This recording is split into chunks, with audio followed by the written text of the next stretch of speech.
After reports of whooping cough cases in the Miami Valley, we wanted to check in with doctors at Dayton Children's Hospital and ask about the cases they've seen. They say they're not seeing a spike in patients with the illness, but the numbers are steady. 2 News reporter Kristen Eskow is working for you with ways to keep your family protected.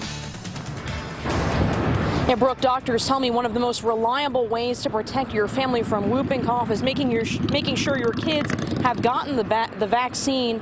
Now, whooping cough is usually treated at home with antibiotics, but in some cases, sends patients to the hospital. Doctors say pertussis, or whooping cough, is a respiratory infection known for its exaggerated cough.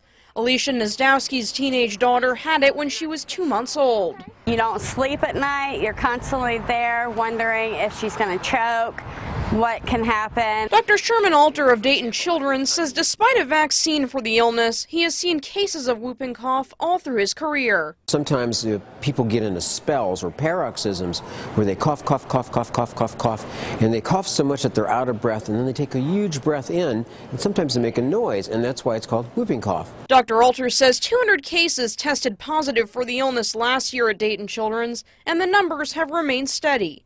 He says some patients did have the whooping cough vaccine. There's a lot of intense research efforts to look at, are we giving the best vaccine? Do we need to modify it? Do we need to give it in a different way? And I think in the near future we'll have some recommendations that may be a little different than now. Dr. Alter says the current recommendations, getting babies immunized at 2, 4, and 6 months, with boosters at about a year old when a child starts school and around age 11 or 12. Doctors also recommend pregnant women get vaccinated.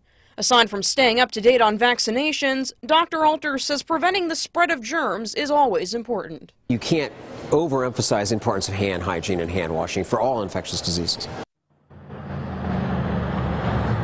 And doctors say some other adults, like healthcare workers, also get the whooping cough vaccine. Now, doctors say if you think your child may have the illness, they should see a doctor as soon as possible. Live in Dayton, Kristen Eskow, 5 on 2.